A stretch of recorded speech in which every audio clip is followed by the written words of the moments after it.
다주택자들의 매도 물량입니다. 고금리 영향과 또 경제 성장률 때문에 시장이 좀 어려워지면서 다주택자들이 오히려 주택을 내놓을 수 있는데, 이분들이 내놓으면 이것도 공급의 일종이라고 봐야 되고 공급이 늘어난 효과를 가져오게 되죠. 인구는 감소하고 반대로 또 분양가는 오르고, 그렇기 때문에 미분양이 아주 크게 터질 수 있다, 이렇게 볼 수 있는 거죠. 제 의견에 동의하시는 분들도 계시겠지만 동의하지 않는 분도 계시겠죠. 공급을 늘리는 방안을 아마도 이 추석 전에 발표를 할 텐데요.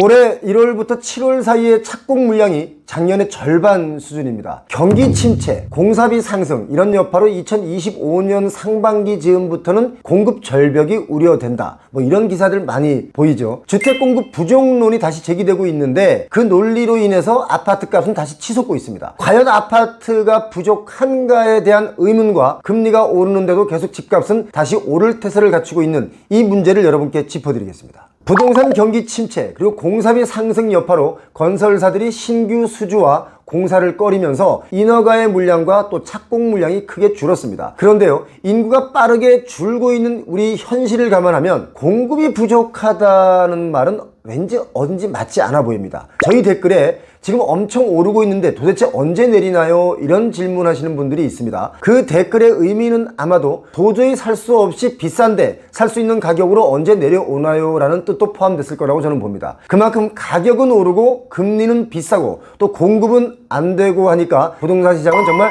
빚이 아니면 해결이 안 나는 그런 시장으로 바뀌어버렸습니다. 지금 아파트 가격, 주택 가격이 지난 10개월 동안 오름세를 보이고 있지만 이게 완전하게 시장이 반등했다라고 확신하기에는 좀 어려운 시장입니다. 아니, 확신하면 큰 코 다치는 위험한 시장입니다. 결국 모든 재화는요, 수요가 받쳐줘야 되는데 우리의 수요는 빚으로 일관된 수요일 뿐이다, 이겁니다. 여유 있는 투자는 아니라는 얘기죠. 지금 미국과의 기준금리가 2%포인트 차이가 남에도 불구하고 금리를 더 못 올리고 있지 않습니까? 그래서 주식시장에서도 또는 채권시장에서도 돈이 미국으로 막 빠져나가고 있는 중입니다. 많이 빠져나가고 있는 중이죠. 자, 미국의 금리랑 2%포인트 차이 나는 아주 큰 차이이기 때문에 자본이 수익이 더 나는 쪽으로 흘러가는 것은 너무나 당연한 것이겠죠. 이렇게 되면 가뜩이나 어려운 우리 경기에 더 어려운 계속해서 찬물이 끼얹어질 수 있다, 이겁니다. 그건 다시 주택가격을 받쳐줄 더 이상의 경기가 없다, 주택가격을 받쳐줄 더 이상의 세력이 없다, 이렇게 봐도 됩니다. 그래서 선순환이 아니라 경기 침체의 악순환이 될 수 있기 때문에 지금 집값은 상향 단계로 가고 있다고 하는 것도 위험 단계로 갑자기 바뀔 수가 있습니다. 저는 그렇게 보고 있습니다. 빚을 최소화해서 집을 살 수 있는 분들, 그분들 왜 집값이 계속 올라가는데 내려간다라고 얘기하느냐라고 말씀하시는 분들은 지금 당장 쫓아가서 사시기 바랍니다. 누군가는 또 사줘야 경기가 돌아가는 거 아니겠습니까? 지금 가서 사시기 바랍니다.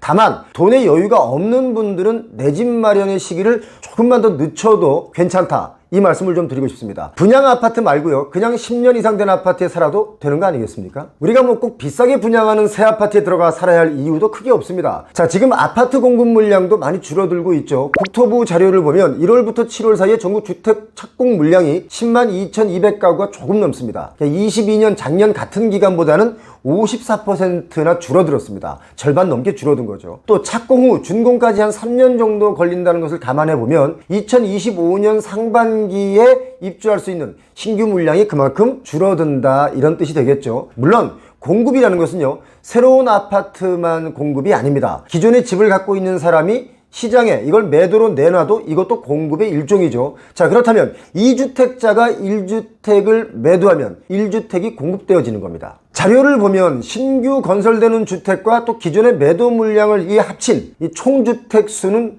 그동안 꾸준하게 증가해 왔죠. 통계청 주택총조사를 보면 2021년 기준에 한국 총주택 수가 약 1881만 가구입니다. 그러니까 5년 전에 2018년에는요 1712만 가구였는데 그때보다 한 169만 가구 정도 증가했습니다. 그런데도 불구하고 집값은 계속 뛰었죠. 그러니까 공급이 늘어난다고 해서 집값이 하락하는 것은 아니다, 이렇게 볼 수도 있는 부분입니다. 자, 이 수치를 가만히 보면 한 해 평균 매년 33만 8천 가구 정도가 늘어난 것입니다. 집이 없어서 서울 집값은 뛴다, 이런 말씀들을 많이 하는데 서울만 보더라도요 2019년에는 295만 가구, 2020년에는 301만 가구, 21년에는 307만 가구로 매년 평균 6만 가구씩 이렇게 늘어났습니다. 자, 그런데 제가 여기서 놀라운 이야기를 제가 하나 해드리겠습니다. 총 주택수는 1881만 가구인데 그 가운데 빈집이요 139만 5천 가구 정도 됩니다. 준공된 지 20년 넘은 노후주택도 주택 전체의 절반 정도 되죠. 한 940만 가구가 조금 넘으니까. 노후주택 비율은요 전체 10가구 중에 2가구 정도가 준공 30년 넘은 주택입니다. 이게 한 397만 가구 정도 되는데요. 보통 한 나라의 주택이 충분하냐 하지 않느냐를 따질 때 국제적으로 보는 통계가 있습니다. 인구 1000명당 주택 수인데요 1000명당 따져보니까 한국은 전체적으로 423가구고요 서울만 보자면 406가구인데 경제협력개발기구 그러니까 OECD 평균은 462가구에 해당됩니다. 한 10% 정도 OECD에 못 미치는 숫자죠. 이렇게 본다면 주택수가 좀 부족하다 여기에는 맞는 말이긴 합니다. 그런데 또 여기서 한 가지 중요한 것 주택 수요 증가의 요인이 되는 것이 있습니다. 아주 기초적인 요인이 되는 것이 있는데 첫 번째 인구가 증가하거나 또는 가구가 분리되는 과정에서 새롭게 발생하는 신규 수요가 있을 때 주택 수요는 증가합니다. 두 번째 주거 불안 또는 이직 등으로 발생하는 대체 수요가 포함된 숫자가 있을 때 주택 수요는 증가하죠. 또 한 가지가 있습니다. 여기에 매수와 매도를 통해 차익을 보려는 투기 수요가 더해질 때 주택 수요는 증가하게 됩니다. 자, 그렇다면 우리는 지금 어느 정도 주택 공급량이 마땅한 수준일까를 고민해 봤습니다. 역시 통계청의 자료를 좀 참고해서 말씀을 드리면 2039년까지 2387만 가구가 필요하다고 하는데요. 자, 2020년의 총 가구 수가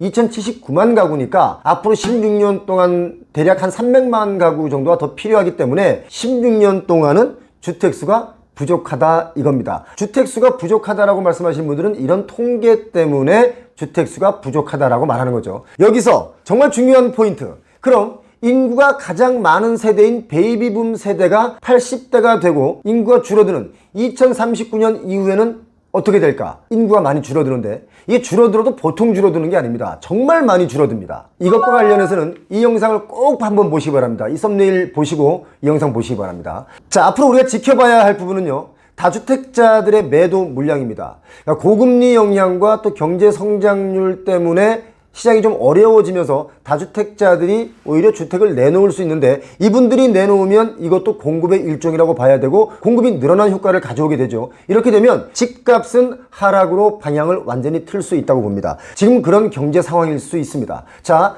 그리고 3기 신도시 공급을 기다리는 분들 참 많이 계신데요. 3기 신도시를 개발하기에도 제가 볼 때는 장기적 관점으로 보자면 좀 문제가 많이 터질 수도 있습니다. 이게 어떤 문제냐? 아주 쉽게 예상할 수 있는 게 있는데요. 인구는 감소하고 반대로 또 분양가는 오르고 그렇기 때문에 미분양이 아주 크게 터질 수 있다. 이렇게 볼 수 있는 거죠. 공급이 부족해서 아파트 값은 뛴다.